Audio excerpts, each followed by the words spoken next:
Hi, welcome to Dhanvin lyrics. 2 నిమిషాల్లో ఈజీగా జీడావకాయ ఎలా పచ్చడి కలుపుకోవాలో చూద్దామండి. ఇప్పుడు చాలా సింపుల్. ఫస్ట్ అయితే మామిడికాయలని శుభ్రంగా కడుక్కొని తడి లేకుండా తుడుచుకుని ఇలా చిన్న చిన్న ముక్కలుగా కట్ చేసుకోవాలి. దీంట్లోనే తగినంత ఆవపిండి, కొంచెం మెంతులు, అలాగే పొట్టు వలిచిన వెల్లుల్లి రేఖలు కొద్దిగా, అంటే వెల్లుల్లి రేకులు పొట్టు ఒలుచుకుని వేసుకుంటేనే ఇది తొందరగా తినే పచ్చడి మూల తొందరగా ఊరుతాయి. తగినంత కారం, అలాగే రుచికి సరిపడగా ఉప్పు మాత్రం రుచికి సరిపడగానే వేసుకోవాలండి. కొంచెం అంటే తక్కువ వేసుకుంటే పచ్చడి పాడవుతుంది, బూజు వస్తుంది ఉప్పు తక్కువైతే.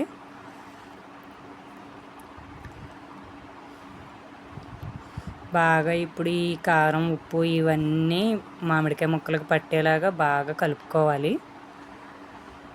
ఇప్పుడు కొంచెం నూనె వేసుకుందాం.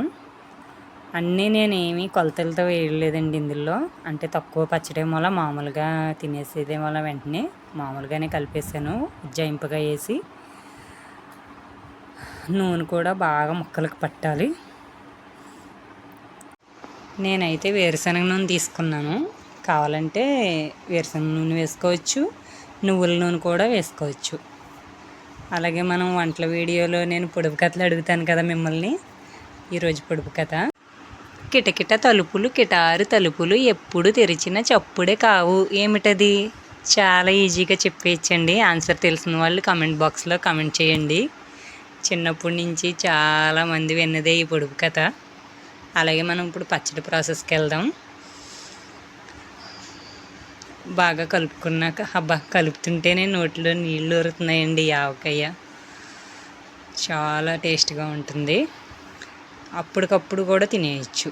నేను ఇక్కడ కారం సరిపడలేదు, తెల్లగా ఉందని మళ్ళీ ఇంకా కొంచెం కారం వేసుకుంటున్నాను. మనకి ఎక్కువ క్వాంటిటీలో అయితే మనం కొలతలతో వేసుకునే మూల కారాలు అవి సరిగ్గా సరిపోతాయి.